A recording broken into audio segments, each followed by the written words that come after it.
Hello, everyone, and welcome to Top of the Box, where we are going to gather around the table to talk about some board games. My name is Luke, that is Ross, Hey, yeah. and we are going to do something a little different to what we've done before. First of all, we have to acknowledge the mustache.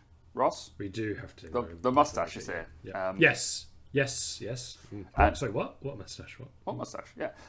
And it's appropriate that a mustache has come in play because we're going back in time somewhat. To where to where mustaches were relevant, possibly. I don't really know that era really fits in, but this is the premise. I see what you were trying to do, but the link was maybe just a bit too tenuous. But it was a good punt. It was a good attempt. Wait. No, hold on. Deliver the line again. It's appropriate that you've got a mustache because we're going back in time to where mustaches were relevant. Wow, that's a really great link. Good job, Luke. I can see where you went with that one. The year is 2015, where a Rugby World Cup is occurring within England, where England get eliminated from their own Rugby World Cup, and where a certain young, handsome individual finds himself on the precipice of board games. No, yeah.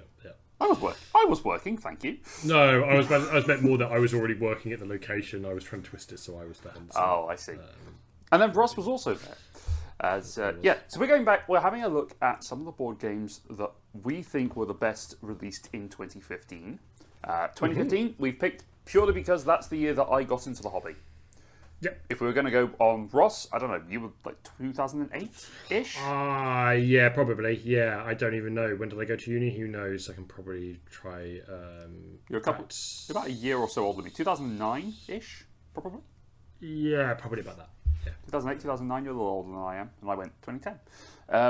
We are going to look at games that we think were the best in 2015. We are each going to have 5. I think we're going to kind of do this top 5 each. Go from number 5, build our way up to number 1, and that. Yep, I have ordered. Those are the games that we think are the best from 2015. Yeah.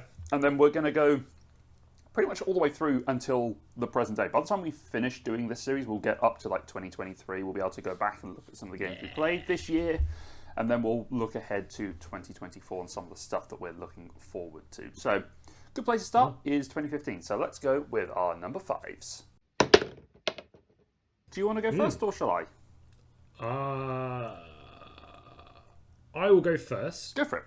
I think my number 5 will be on your list, but probably slightly higher on your list. Fair enough. I've got Seven Wonders Duel on mine. It is on my list. It is high. It is significantly higher up on this list. Yes. Now, so, I was you going go first. to say there is a little caveat to this list. We picked these lists separately. I did pick my list with the proviso of what I thought Ross was going to pick, so I eliminated quite a few games that were in there so that we have more games to talk about. But Seven Wonders Duel is coming up now, so let's talk about it. Yep. So, in fact, where is it on your list? We might as well. It's number 2 for me. Number 2. Wow. Okay. Cool.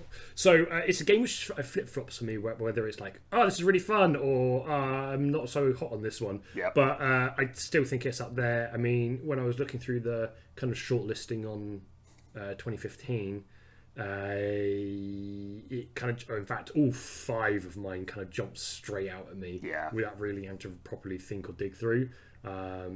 It's just a nice little easy card game. Yeah, it's a tableau version and 2-player version of Seven Wonders, where you're basically going to be taking cards from a tableau, a pyramid of cards, effectively in all 3 eras. Yes. Taking the resources, playing them out, and doing some interesting stuff with them. Sort of build your 7 Wonders as you go through the game. There's some, I think it's a really good variant for a 2-player version of Seven Wonders because Seven Wonders does not work at 2, but Seven Wonders Duel is pretty fantastic, and I think it goes really well. The Pantheon expansion, that was released a couple of maybe a year or 2 later, that just brought in some different god powers, a little bit of variety that just sort of updates the game a little bit, just makes it a little bit more fun, which I really enjoy. There you go. That's Ross's number 5. My number 2. My number 5 is a game I don't think you have played it, but it's appropriate that you started with Seven Wonders Duel, and we talked about the Pantheon expansion because it is themed around mythology, and this is Elysium. Actually, no, you have played this. I have played this. You have played this game. This is a little game where you are basically you're kind of set collecting and tableau building with a set of Greek mythology, Greek gods, effectively. You have 8 different families that you can choose from, and you're going to shuffle 5 of them into a deck and effectively take turns trying to draft cards out to get various set collecting powers. But the way the game works is you have four little totems that you have to have in your possession, but you sacrifice another one in order to draft a card.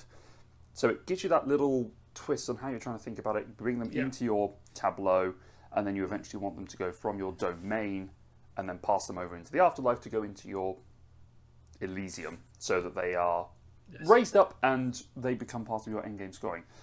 I think it's a really neat one. I don't think the mechanism that's being used for it is used very often.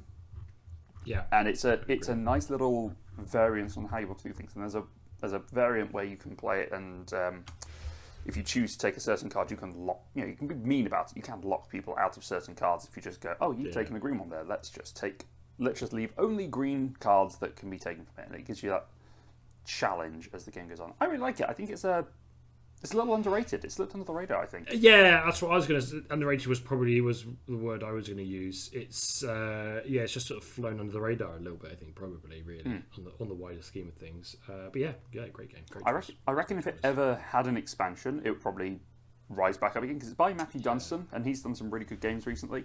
So he could sort of build things. But yeah, a little bit of a quiet one. So yeah, that's our number 5s. Let's have a look at our number 4s. So my number 4, we're back into doing it with these lists where we start off everything with so. My number 4 is a little tile placement game where it's actually quite friendly depending on how you want to place it out. This is Lanterns. So nice. I didn't even see Lanterns actually when I was hunting through the list. I don't think it would have made it, but yeah. It's a nice little tile placement game. It's really light, and all you're doing is you're placing these tiles down. The orientation matters on how you place them, because the 4 sides of the square tile have got different colours that are pointing to them, and as you place them down, whatever's pointing towards a player is what they will get. But if you manage to make a match... Tilly was making some dogs outside barking. I thought Tilly was making a noise. I was going to say, if it sounded like it was further away. Yeah. Like there was some noises going on. But anyway, there's some little tableau. You basically place them out, and wherever you make a match with the colours, you get that as well. So you could place a tile down that has white on 2 edges, and you place it down, so you go, okay, so I will get a white, Ross will get a white, but I've also made a pair of whites here, so I will also get another white from there. And then you can start making dedications. So you're trying to collect these different colours of lanterns during this Chinese lantern festival, and you're then going to make dedications to the gods, depending on what combinations of things you have. You have 3 of a kind, you have 3 pairs. If you have all 7 of the different colours, you can make a dedication and get some big points from it. And I just like that. I just like that it's nice and chill. It's not too stressful. There's always going to be something you can do with it. And I think it works at all player counts that it plays with. And there's a couple of other versions of it. I think there's a Lanterns Dice, which is a sort of ROM-right version of it, which I've not played. But I'd like to give that a go at some point. I just think it's nice. It's nice and calm. It's one of those games where you can it's a little bit more abstract. You probably get someone in a little bit more who doesn't know board games as well, and suck them in on the very light theming of it, and then also maybe open that world a little bit to like the puzzle element of board gamings rather than anything else. So it's a good game, solid game, solid. Nice. Yeah. Do you want to know my number 4? Go on then. No. Should we just end the video there instead? Yeah, I think that's it. We'll just talk about me. That's it. Anyway, go on. My number 4 is Above and Below. Really? Yeah. Interesting. I saw this on the list. I wasn't sure that you would pick it after our experience of playing it recently. Well, if you're comparing it to other games in that series, I don't think it's as strong. If you're comparing it to other games, I still think it's a good game. Yeah, so your what's the story behind it? Your last village essentially just got burnt down, so then you're exploring a new area of land. You're building a village essentially, which is the above, and then you are exploring some caverns, which is the below. And so it's a bit more of a kind of tableau building, but also with some story elements as you travel down. You get sort of a choose your own adventure style, pick an options kind of sort of setting. Like I said, it's maybe not the best in those series of those games, but still I think a good game, ticks that box. And just good fun. Yeah, it's definitely one that I think helped launch Ryan Lockett as a publisher and as a designer, because you've got that whole story, man, and you've got that nice integration that can be played with Islebound, which is another one that you quite like. I don't remember the order in which those came out. I think Islebound may have been first. Islebound is later. Oh, really? Came out the other way around. That feels interesting that they set up so that you could do above and below. I think, in fact, I know Islebound is later. Spoilers, because Islebound came out in 2016. Oh, there you go. That's interesting that they set up above and below tiles to be... Oh, no, it was the other way around. The Islebound tiles can be used above and below. I had it the other way in my head. No, you could... Yeah, Yes, it is the other way. Yes, you can use the crew from near from Islebound in above and below. Cool. Yes. Nice. But yes, it is a good little puzzler, and you can sort of wander through and do the various story choices, which is kind of fun. It's nice to do. Cool. All right, that's our number 4s. Let's see. Number 3. Number 3. So, my number 3, in fact, I found this a little bit for when I was looking through all of these games, actually, a little bit light, maybe a bit more party, a little bit lighter. Codenames is in on my number 3. Yeah, I knew Codenames was going to appear on your list. I didn't bother putting it on mine. Yeah. Because it's good. So, it's just really good. It's just really, really good. You've got a big group of people. Again, it falls into that people who maybe don't know get like games hugely, which was where I was at in 2015, where I loved games, but I was trying to encourage other people to play games, looking at Luke here. And so I'm like, hey, this is kind of like a little intro into what gaming could be, which isn't just, Monopoly or whatever it may be, right? Yeah. So you have a grid of 5x5 cards with words on them out. It's 25 words. And then you're trying to give clues to your teammates to indicate who the agents are, basically, and what their code name is, what their spy name essentially is. And so the clue typically goes along the lines of a word, then the number of words that relate to that. So, for example, you might say something like cat, and the words, like tin, like cat on a hot tin roof might be out, or it might be like, you might get more vague, it might be like road, and it's like cat eyes on the road or something like that. So there's kind of like, you can get very obscure with it, or you can get very literal, where you say something like, I don't know if I think another good one on that. You might just say white, and it might just be that the cloud is a word on there, or something like that, or chalk is, for example. So it's all it varies a lot. There's also an assassin, which you're trying to avoid, and you're trying to avoid the opponent team's agents. So you've got to be careful about what clues you give, and also you're restricted by the one word, and then also further restricted by how it might be interpreted by the team. There is a slight advantage if you know people a little bit, or that you have played previously and you've got a style. So some people are very like color focused, like I just kind of gave an example of. Some people are very like very literal with their clues, and some people are very wild. I might just be like blah de blah 6, and then you should be like, I mean, it could be any of these words. I'm just going to have my best punt at doing it. So but yeah. It's a good one. It's a very easy game to teach new people. It's a very good game for getting word people into. I think it's also the 2-player variant. Codenames Duet. Yes. Is a good version as well. I think I use that to help get Laura into the hobby. Nice, yeah. She's an English, she is a English graduate, so she knows words are kind of her thing. So she gets that going on quite nicely. So that relationship is interesting, and it's nice to have that. Like when you're dating with someone as well, to kind of get on the same wavelength to see how they think. Yeah.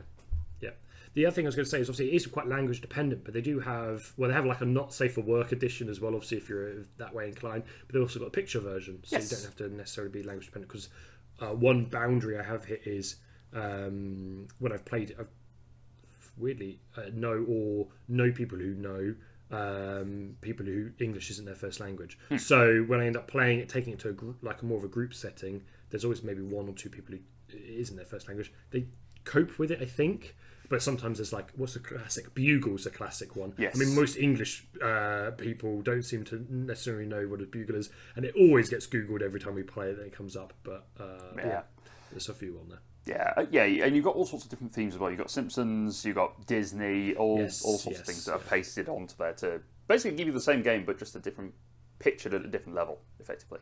Yeah. Cool. My number 3 is something that you introduced to me, actually. This is a game that is small, but it is mighty.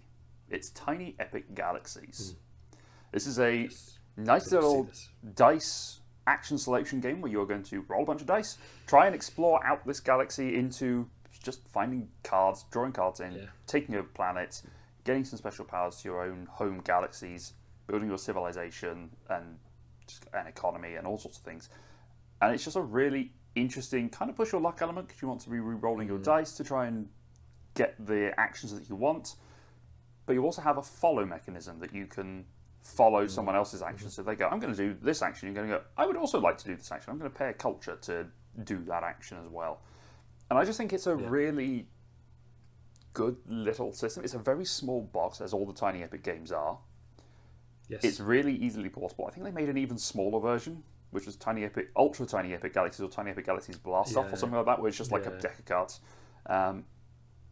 But you can do a lot with it. Like, it's a really easy game to take around anywhere. Yes.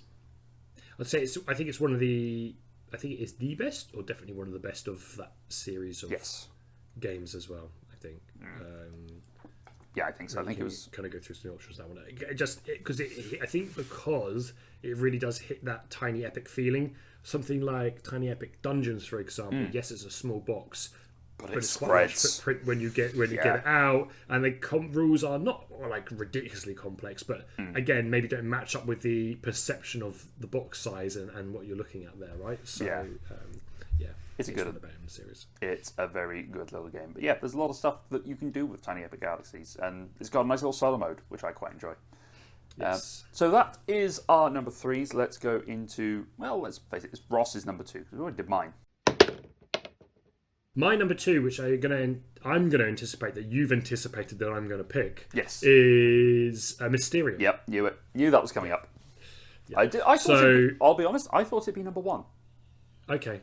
Well, I think you're going to be not surprised that it's on, but you're going to my number 1. I think you're going to be like, oh, you really put that on number 1. But I think overall there is reasoning kind of behind it. Anyway, so Mysterium was probably, which is why it should be number 1. Really, was probably my top game for a good chunk of time. Yes, it was. And the main reason behind that is kind of what I've indicated before, which is around there was a group of people who didn't really know board games. I was trying to convince to play board games, and when I'm like, hey, do people want to play board games? They're like, oh, this sounds cool. And I ended up with like 10 people wanting to play games, or 7 people sometimes wanting to play games, and then being like, how am I going to host all these people into a game without having to like spread out and then explain different rules, yada yada yada. So Mysterium was perfect for that because it's a good co-op game, which is brilliant already, so you don't really have to stress about people thinking that they have to be overly competitive around it.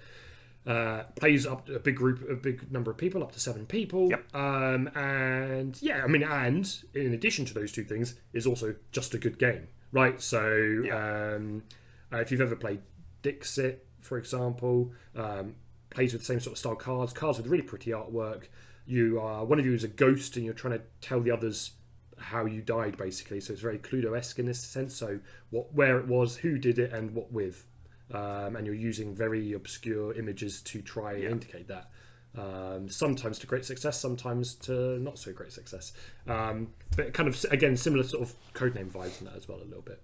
Yeah, it is. And it's another one that we played it recently, and I was like, I'd almost gotten to the point of culling it, because I thought we don't really play it that much. And then I played it again, I was like, oh yeah, no, I actually really like Mysterium. Like, there's a lot of good fun that can be had with it. There's a few different spin-off variants that can be, like Obscuro and Mysterium Park, that also exist. Yes. But I think the base Mysterium itself is a really good game to just rotate around people and just go, look, do you like Cluedo? This is a better Cluedo. Yes. Yeah. Which I think is nice and straightforward. So, yeah, pretty easy. Yeah. It's a good one to get out there. So, yeah. And I like I say, I was surprised that you didn't pick it, because I think it is probably one of the best intro games that you can give to people. Yes. For those reasons that you said. Yeah, exactly, yeah. I just think you'll see on my number 1, but my number 1's probably more of an all-rounder board game, I think, probably. Fair enough. All right, well, we talked about my number 2, which was Seven Wonders Duel. Let's skip ahead to our number 1s. My number 1, this may not come as a surprise to you if you looked at this list at all, is a Garfield game. It is Raiders of the North Sea. Ah, okay. I did wonder if, yeah, okay. So, in Raiders of the North Sea, you are in the Viking era. You have now come across, and you are starting to raid into monasteries. I think it's broadly set in Britain, possibly. Yes. It's sort of that sort of era. Quasi British, or some kinda. planet. Was it Earth B written almost, or sort of thing. Maybe something like that. But in this, you are basically setting up as raiders, where you are going to be gathering resources and crew members, where you're going off to raid into monasteries to gain various loot, raiding villages, getting all sorts of stuff and plunder back, and getting some really cool things from the base of it. But the whole mechanism of the game is you take one worker, you place it down, you do that action. You then pick up another worker, you do that action. You get that. It's a really different take on a worker placement game, which I really enjoy because I love worker placement. It's my favourite mechanism. So you're putting a worker down, do the thing, pick one up, do the other thing. Doing two actions at once, building that engine a little bit, going off, raiding, gathering resources. It's a really good game. We played Raiders of Scythia recently, Laura and I, which is effectively Raiders of the North Sea plus a bit of the expansions that were added mixed into one game. And you know what? I preferred Raiders. Of the North Sea, I should say. I preferred Raiders. That doesn't help. I preferred Raiders of the North Sea because I preferred that theme. I didn't think there was anything that... I mean, it might be that because the rule set is exactly the same as a case of, okay, this is just a theming thing more than anything else. A lot of the stuff that was in Raiders of Scythia is stuff that's in expansions for Raiders of the North Sea. So if I wanted those, I could get those expansions, which I do have. So I can sort of mix those in as and when I want to. Yes. But I just like the base game. The base game is really fun. It's just a nice puzzle to figure out how best to do these things and get the points. It's good. I like it. I mean, I don't have a whole heap to add to that. To be fair, it's just a really good game, which is why it's so high. It's still ranking. It's still in the top 100, I think. Yeah, which is impressive. I think it's like just around 100, maybe 99. I'm not sure. What is your final one for this list, Ross? My final one, which I'm surprised didn't come up on your list, but you might not pick because you might have assumed that I was going to pick it at some point, is Viticulture. Yeah, I figured you would pick Viticulture. So the essential edition, I should clarify. Yeah, the essential edition. Yes, just to be clear. Yes, which is the one that I've got. So that's why it's particularly familiar to me as well. When you obviously come around to the comparison between Mysterium and Viticulture, the swap on those positions really is my perception now rather than my perception back then. Sure. I think back then I would have been like Mysterium's number one. Viticulture probably is number two or something like that. Viticulture fell off from favour for me. Then there's come sort of back I've kind of got a new appreciation of it a little bit. Viticulture, worker placement game. You're trying to make some wine, or in the case of some other people, just have a really great wine tasting sessions and score points through the cheating way. Ross is not salty about that at all. No, it's fine. It's just fun to bring up more than anything else at this point. So you basically you're gaining contracts, you're placing workers out to work your fields to get grapes. You're then trying to age your grapes and bottle them into wine essentially, it's a little bit beefier than some of the other games I've mentioned. I think definitely beefier than some of the other games I mentioned, with Above and Below obviously being probably the second most on that. So. That's why I meant a more all-round board game, I think. Yeah, I think so. I mean, I agree with you. Viticulture dropped off a cliff for me a little bit as well. And I think things like the Tuscany expansion and the Viticulture World expansion have brought a little bit more new life into it. And also now coming to the point that we're both at in our gaming, where we're sort of appreciating the decisions and the crunch a little bit more than I think we were earlier on. Viticulture was still a really good game. I think it was still in my top. It was still in my top 50 for a long time, and it's just sort of fallen away a little bit just because new games are great. But it's Viticulture is the game that launched Stonemaier as a company, and the Essential Edition has been tinkered with and it's been updated, and there's all sorts of stuff that's been added into it as the game goes on. And it's just good. It's a great game. That is a great pick. Yeah, nice one. So that's it. Do you want to know what my outlier pick? What was your honourable mention? I just had an honourable mention, which was actually, and I haven't even played this yet, but I just really want to throw it in more of a meme than anything else. Is The Gallerist, which is literally right over my shoulder here, which is just like, because I've just got Lacerda obsessed recently and just managed to acquire all of these. And so I was just going to throw it in more, as I say, more of a joke because I've not even had a chance to actually play it yet. Yeah, so. fair enough. All right, well, that is going to be us for today. These are the games that we think were the best of 2015. There's 9 games, and kind of 10 if you include the one that we haven't actually talked about yet, because we haven't played it. So that's it. Those are going to be our choices for that one. What do you think were the best games of 2015? What were you playing in that time zone? What have you been playing since then? Have you played anything since that has really kicked things off? We haven't played all the games in 2015. It's impossible. We haven't got time. We barely have enough time to play the games we've got. Again. Like all those that he's just bought. So, what do you think? Let us know in the comments below. Until next time, thank you very much, everyone. We will see you in the next one. We'll see for 2016. See you in a bit. Bye. Bye.